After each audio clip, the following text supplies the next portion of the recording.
Hoje, vamos falar sobre o que é trading. O conceito de trading está se tornando cada vez mais popular, aparecendo nos meios de comunicação e redes sociais, mas ainda é desconhecido para muitas pessoas. Neste vídeo, vamos explorar o que é o trading em detalhes. O princípio do trading é comprar e vender ativos nos mercados financeiros para obter lucro, como ações, moedas, commodities ou criptomoedas. Basicamente, é uma troca de produtos por dinheiro. Vamos dar um exemplo para que possam entender o propósito dessa atividade. Temos o Pedrito, que decide entrar no mercado com um capital de $10.000. Ele compra 2 ações da Tesla quando uma única ação custa apenas $50. Ele faz essa compra com a probabilidade de que essas ações subam a longo prazo. Com o tempo, a previsão de Pedrito se concretiza e o valor dessas ações passa de $50 para $500. Aqui, Pedrito decide fechar sua compra, essencialmente comprando barato e vendendo caro. Da mesma forma, Pedrito pode se beneficiar quando o preço cai, ou seja, ao vender. Por exemplo, se as ações da Tesla valem $100 e Pedrito decide colocar uma ordem de venda, e essas ações caem para $50, também podemos nos beneficiar dessa queda de preço, levando a diferença. Sabendo disso, para entrar nos mercados, é preciso fazer 2 coisas: colocar ordens de compra e ordens de venda em um ativo. Antes de comprar ou vender, é obrigatório definir o lote. O que é o lote? Vamos usar o exemplo do Carlos. Eu digo a Carlos que a cada metro que ele caminha, vou dar a ele $10.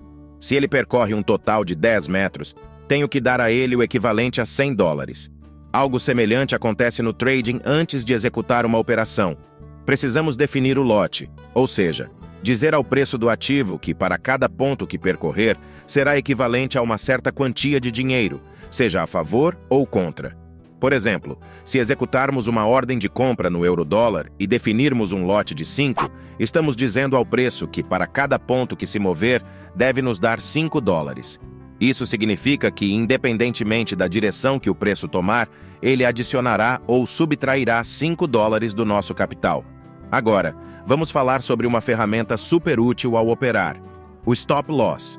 O Stop Loss é uma ferramenta que estabelece a perda máxima que o investidor deseja assumir em uma operação no mercado. Por exemplo, suponhamos que tenhamos um capital de $1.000 e colocamos uma ordem de compra no euro-dólar, decidindo arriscar $100. Movemos o Stop Loss para menos 100 e suponhamos que o preço se mova contra nós. Isso significa que, uma vez que o Stop Loss for atingido, a operação será fechada automaticamente, deduzindo os $100 do nosso capital. O objetivo do Stop Loss é evitar que incorramos em perdas maiores. Agora, vamos falar sobre o Take Profit. Como o próprio nome indica, significa tirar proveito, o oposto do Stop Loss. Basicamente, o Take Profit é um nível no qual queremos que nossas operações se fechem automaticamente para obter nossos lucros. Por exemplo, se comprarmos uma ação da Amazon por $100 e quisermos vendê-la quando subir para $300, simplesmente definimos o Take Profit em 300, e quando atingir esse preço, o Take Profit fechará automaticamente os lucros. Se quisermos operar nos mercados, não podemos fazer isso por conta própria. Precisamos de um intermediário chamado corretora. Quando fazemos uma operação, ela passa pela corretora e da corretora para o mercado. O que um trader busca nos mercados é ser rentável. Vamos explicar isso de maneira muito simples. Rentabilidade é ter um resultado positivo do seu capital em intervalos regulares, que podem ser medidos anual ou mensalmente. Vejamos o seguinte exemplo com Pedrito. Em janeiro, Pedrito obtém um aumento de 10% em seu capital quando fecha a compra das ações, ou seja, seus $10.000 de capital aumentaram em 10%, ou seja, $1.000.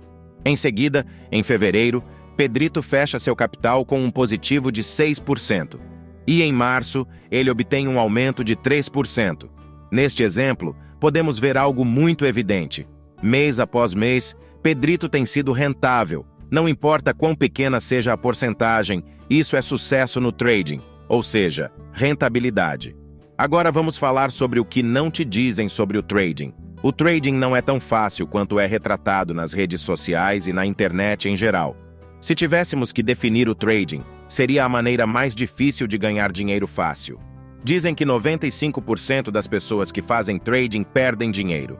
A realidade é que não há uma porcentagem precisa de traders que são rentáveis, pois isso varia dependendo da fonte de informação. No entanto, alguns estudos sugerem que apenas uma pequena porcentagem de pessoas se torna rentável. Essa informação também pode ser verificada com corretoras e empresas de financiamento que mostram estatísticas de pessoas perdendo dinheiro e daquelas retirando dinheiro do mercado. A porcentagem de pessoas perdendo dinheiro sempre será maior do que a minoria de traders rentáveis. Uma pergunta que devemos fazer é: por que a maioria não se torna rentável? Muitos fatores influenciam nisso, como falta de conhecimento, falta de controle emocional ou psicológico e falta de controle de risco, entre outros. O simples fato de ter que especular sobre o preço de um ativo torna essa tarefa difícil. Na verdade, há uma frase de um analista chamado Ferran Caiofre que diz: "A profissão mais difícil do planeta é o trading, não tenho a menor dúvida." A realidade é que é possível viver disso. A resposta é sim, mas entendendo que o trading é um trabalho de longa duração no qual é necessário dedicar muito tempo e estudar bastante. Em resumo, para concluir, já sabes, não deixes que te enganem oferecendo sucesso da noite para o dia com o trading. Até aqui foi este vídeo. Se gostaste, deixa o teu like, subscreve-te e deixa nos comentários que tema gostarias que abordássemos no próximo vídeo. Assim